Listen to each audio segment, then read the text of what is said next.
Mr. President, Mr. Presiding Officer, just a few questions. The lady has 2 minutes, Yes. ma'am. You may Thank proceed you. when you're ready. This just to provide clarity for this representation and just a few questions to Attorney Lotok. Yes, Your Honor. Yes.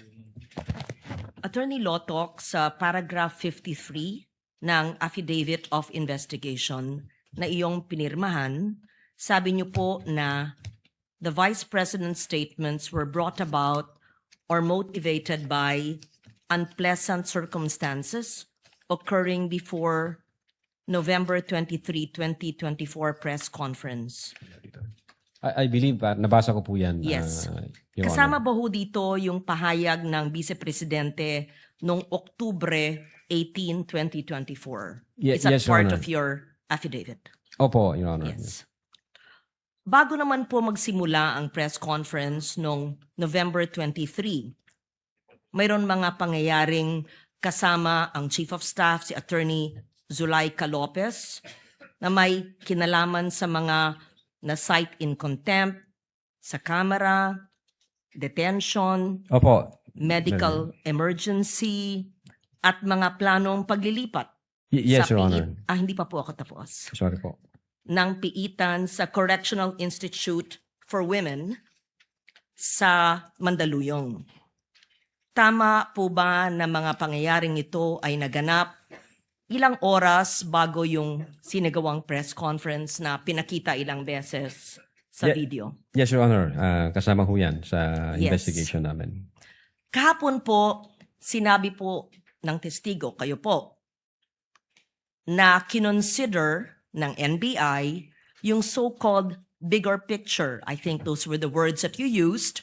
Sabi niyo pa, you put all the pieces of the puzzle together in your own words. Yes, Your Honor. Yes.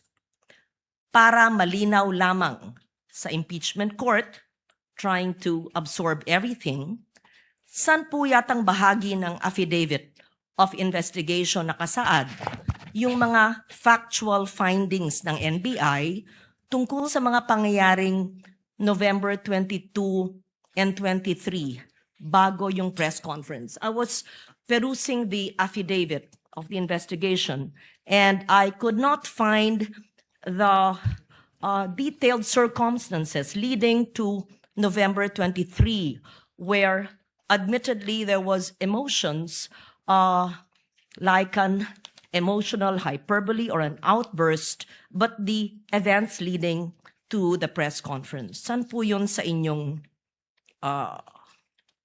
affidavit? I think, Your Honor, nasa affidavit of transcription ho yan. I Transcribe po yan as read it attachment. a few times. I could not see the detailed events leading to that. Having mentioned the medical emergency, the transfers to the Correctional Institute for Women, and so that the person who will read the affidavit will have a accurate, factual, and complete appreciation of the events leading to the press conference. Ye- Perhaps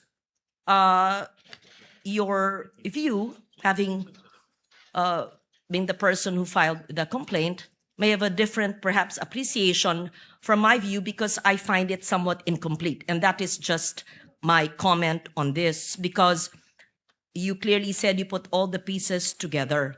And during that time, alam ba ninyo na habang sinasagawa ng NBI ang investigasyong ito, may nakabinbin na direct assault, resistance, and disobedience to authority at grave coercion laban sa Vice Presidente kaugnay yung insidente nangyari sa ospital, sa Veterans Medical Center. Narinig ko lang po, Your Honor. Pero Yes, hindi you ko aware sa heard facts about na that, yes. And was there an investigation that was done regarding that incident?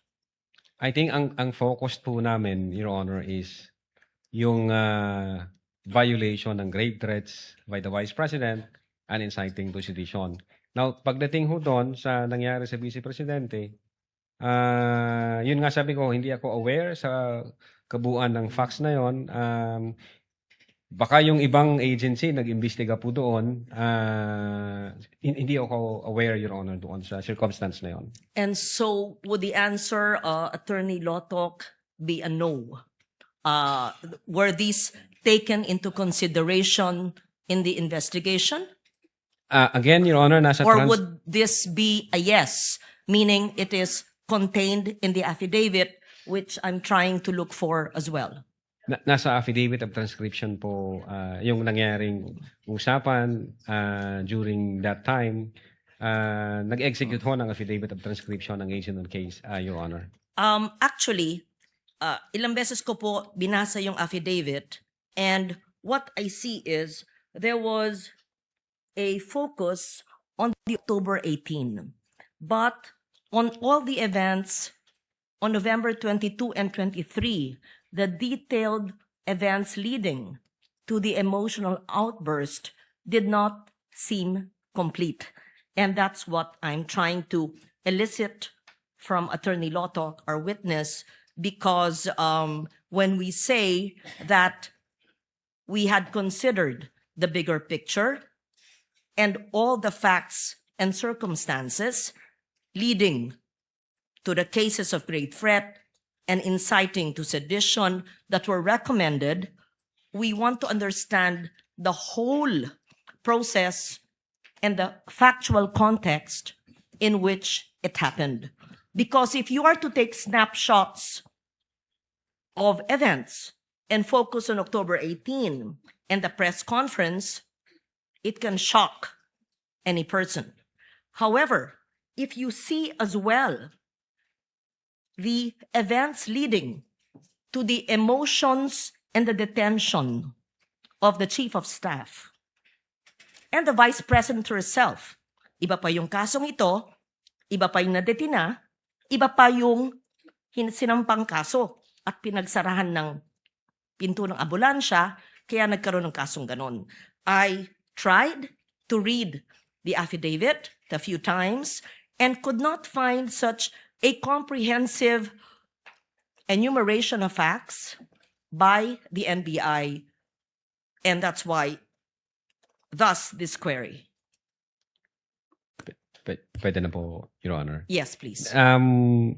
Meron hong affidavit of transcription kung ano nangyari, and then nag-submit po kami ng authenticated na video para makita ng mga senator judges natin kung what happened during those dates for appreciation po ninyo. So makikita ho rito kung ano yung nag-took place during the November 23, 2024 online press conference. But then again, as I've said, at in-explain ko na rin ito kahapon, Your Honor, if I may, kinonsider namin yung situation ni Attorney Zulaika Lopez. Nakita namin yung complaint niya, yung reklamo niya, yung health condition na sinasabi niya. Sinama din po namin yon na ano ba yung nangyari. Taking all the situations or the facts and circumstances attendant to that event, hindi ho na alter yung the fact na nag-utter ang Vice President ng grave threats against the three. Despite of the fact na merong emotional situation na gano'n, hindi rin ho na-alter na merong violation na ginawa yung Vice President during that online press conference.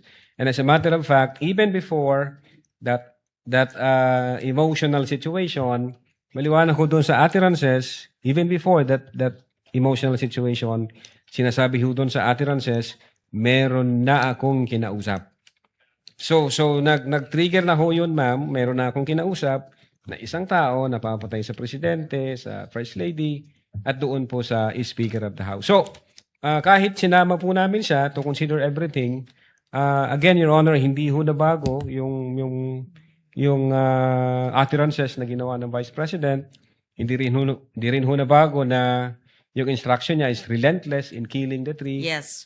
Attorney Lotok, what I've been trying to ask is not just the utterances which we've watched several times, but all the events leading to the utterances, and that is what I want. I understand what you're saying, that there were attachments or transcription, but the transcription would not be considered an assessment or an investigation. These were perhaps attached as transcription. And you earlier said that the threats are circumstantial. So the and that is the reason why I was looking for that in the affidavit of the investigation. In short, para pong nakulangan ako, pero kung sinabi nyong inattach nyo yung transcript, so be it. But then, if you will read the 50 plus pages again of your investigation, it seemed to me, at least at this point, that snapshots were taken focusing on the October 18 and the utterances, but there seemed to be events leading to it that may have not been included. With But the I will indulgence of Senator leave it Judge at that. Legarda, Yes. kindly wind up, ma'am. Yes. So the last question, thank you, Mr. Presiding Officer. Na-interview rin niyo po ang mga miyembro ng media and you asked them factual information. Did you also ask them about the emotional state ng mga kalahok sa media, yung mga pangyayaring naganap bago ginawa yung mga naturang pahayag? In short, not just the factual statement, but the atmosphere, the events leading to that Zoom press conference that led to the perceived or alleged utterances. Wala po yan sa minutes of meeting, sa Q&A, wala po yan, Your Honor. Should you not have asked the members of media and the others who were part of that so that you would have, in your own words, sir, the complete picture, so that everything is taken into consideration on why such a highly placed person would give such utterances, because such conditions existed that just might have elicited it. But you did not do that investigation or at least conversations with the members of media. I leave it at that. Thank you for answering my question. Si Regional Director ng NBI sa BARM. Yes, sir. Opo. Yun po ba ay isang promosyon para sa inyo na madala sa BARM? Dahil totoo po ba na kayo ang tinatawag na Golden Boy ngayon sa NBI? I cannot comment on that po, Your Honor. Kasi po ang Nasa BARM po ako, wala ho ako ngayon sa Opo. main office, sir. promotion po ba yon? Yung napunta kayo sa BARM? Balita ko po kasi ilang beses na kayo na-promote sa NBI. 12 years na po kayo, no? Sa NBI. Yes, sir. Opo. Ilang beses na po kayo na-promote? Since na pumasok ko ako sa NBI, Opo. sir, from investigation 1 to 3 noong 2015, 2016. Well, nung mula ako na pumasok ako sa academy, from investigation 1 hanggang ngayon sa regional director, sir. Ilang beses po yun? Sa isang taon po, Sa isang taon? Anong taon po, sir, ang tinutukoy nyo? Bago po kayo napunta sa BARM. Bago ho ako napunta sa BARM, regional director po ako ng Mimaropa. May Maropa. Region 4B, sir. Opo. Kayo po ba ang pumili sa BARM? Na Hindi kayo po, sir. mapunta doon? In the Opo. exigency of service, doon po kami nilalagay kung ano ang tingin ng direktor na makakatulong kami sa bureau. Bakit po kaya naisip ng direktor na sa BARM po kayo? Kayo po ba ay may kaalaman sa Islam? Hindi ko po alam kung ano ang naging basis ng direktor, pero Kayo po mismo. Kayo po mismo. Ang BARM po kasi is Muslim Mindanao. Yes, Your Honor. Opo. Meron po kayong kaalaman sa Islam? In terms of what do you mean kaalaman, sir? Yung Sa religion po ng Islam kasi Muslim Mindanao. So, ibig sabihin, kahit basic po siguro ng Islam, no? Yes, sir. Kahit naman ho sino pwedeng i-assign kahit saang regional office dito sa Pilipinas. Di ba po parang Regional autonomy ang autonomous region ng Muslim Mindanao. So, kailangan man siguro kahit paano meron kayong kaalaman sa Islam. Konti siguro, sir. Ano po yung konti na yun? Well, isa po akong Kristiyano at hindi ko ho malalaman yung kabuuan nung Siguro po dapat meron kayong basic din na knowledge ng Islam. Ano? So, pangalawang tanong po, okay na po yun. Pangalawang tanong po, meron po ba kayong, sa tagal nyo po, sa NBI, 12 years, meron po ba kayong na-encounter na kaso ninyo sa NBI? Kayo po mismo na-filean ng kaso? Your Honor, normal ho sa mga NBI agents na makakasuhan, in fact, maging sa sinumang law enforcement agency, that's the price we pay for doing our job and for protecting the country. As a matter of fact, in the NBI, Your Honor, we avoid the noise. We just finish the job. So, sir. ano po yan? Yes? Yes po yan? Yung sagot nyo? Yes? Normal ho yan yun sa amin. So, yes po. Attorney Loto, kindly answer the question. Yes, sir. Oh, yes. Ano pong, pwede po bang malaman kung ano pong mga naikaso sa inyo? Well, wala ho pa akong natanggap na official case galing sa ombudsman, pero may nakita na ho akong complaint na binigay sa akin from NBI. Hindi ko na humaalala yung sa case na yan, pero nung chinek po namin yung case na yan, Your Honor, sabi ko doon sa mga kasama ko, tingnan nyo nga yung validity at authenticity ng case na to. Pinuntahan ho namin yung nagnotaryo, I think meron Makati po, ano? Court yun. Oh. Yung Makati Court, nag-issue ho ng certification na fake yung notary. Diyan sa reklamo na yan. So sabi ko, huwag nyo nang pansinin, marami tayong trabaho. Kung fake yung notaryo na yan, mere scrap of paper yan. Huwag na nating pansinin. Although, nag-aantay po ako, Your Honor, na mag-notify sa akin ng OMB kasi sasagutin po namin na eto ho ang nakalap namin, may dalawang Chinese na nagreklamo, chinek ho namin doon sa BI, yung dalawang Chinese na yan, I think, 9 months nang overstay at pinaghahanap din ng... Ano pong kaso po Bureau of yung Immigration. ipinatong sa inyo? Anong kaso? Hindi ko maalala, Your Honor. Meron ho, may mga kaso ho doon na nakalagay. Pero again, sabi Wala ko po nga, kayong isa kahit maalala na ipinatong sa inyo? if I'm not mistaken, arbitrary detention, may ganun ba? May unlawful arrest? Wala ho sa akin ng record kasi nga, sabi ko nga, nung makita namin na fake yung notary, hindi na ho namin binigyan ng pansin, Your Honor. Kasi napakakapal po nitong hawak ko. Wala akong problema, Your Honor. Oo, Sasagutin po kakapal. namin yan. Apo. Sasagutin ko Hindi po niyo yan. pa po nasagot magmula noong February 29 Kasi wala pa hong official notice galing sa kung anong ahensya. na nakarating po sa inyo. Wala pa. Wala pa ho. Ang nakuha ko lang, yung kopya niyan, siguro may nagpadala sa akin. Sabi ko, teka muna, wala akong official na nare-receive from OMB. So, nung chinek ho namin, kung nag-i-exist ba yung kaso, fake yung notary, hindi na namin So, ibig niyo binigyan ng pong pansin. sabihin hanggang ngayon, hindi kayo sigurado kung nag-i-exist to. Dapat may notice na ako from ombudsman. Oh, di ba sir. po dapat ang reaction ng isang tao kapag may kaso, harapin? Precisely, Kasi Your Honor. Hinihintay ko nga po yung notice from ombudsman. Na pag meron na hong notice Wala ang po kayong ombudsman- notice hanggang ngayon? Sa Wala pa ombudsman? po, Your Honor. Yun nga ang inaantay ko kasi sasagutin namin kasi meron po kaming certification na fake yung notary. Inaantay ko po, Your Honor. Mas maganda po, maharap nyo kagad. Definitely, hindi ho lalong-lalo namin na po- tatakbuhan yan, sir. Kasi napakahalaga po ngayon nito. Yes, sir. Oo, ito po ay ang pinag-uusapan natin dito ay napakahalaga.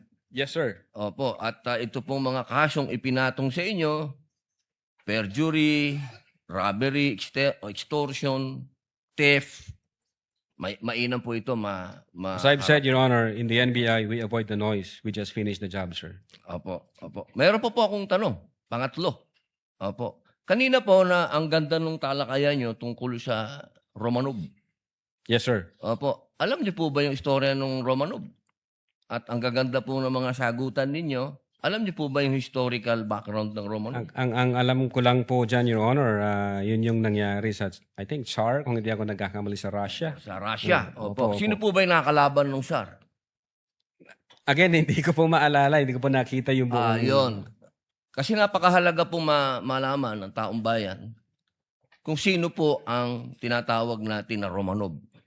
At Yes, sino yung nakalaban nila. Kasi po, katabi ko, ang isa sa Marcos family. Yes, sir. Alam naman po natin lahat, batid natin lahat, na si Apo Lakay, Ferdinand Marcos Sr., ang number 1 na lumaban sa komunista dito sa Pilipinas. Batid naman din po natin na ang nag-execute sa Tsar kay Nikolai at sa kanyang mga anak, sa kanyang pamilya, ay ang komunista. Alam mo po ba niyo yun? Yes, sir. Opo. Ngayon, sino po ba ang pangalawang pangulo na lumaban sa komunista? Sino po, sir? Ay di si Pangulong Rodrigo Roa Duterte.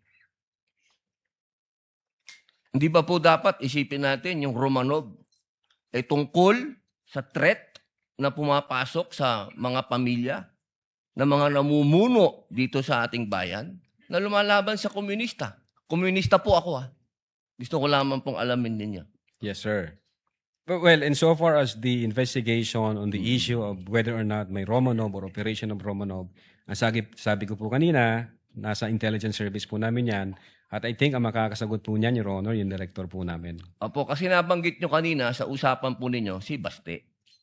Yun Na po yung... sinasabi nyo po kasi kanina sa usapan po ninyo, sa napakagandang usapan, na yung Romanov, hindi na ipapaliwanag kasi kung ano ba yung ugat nun.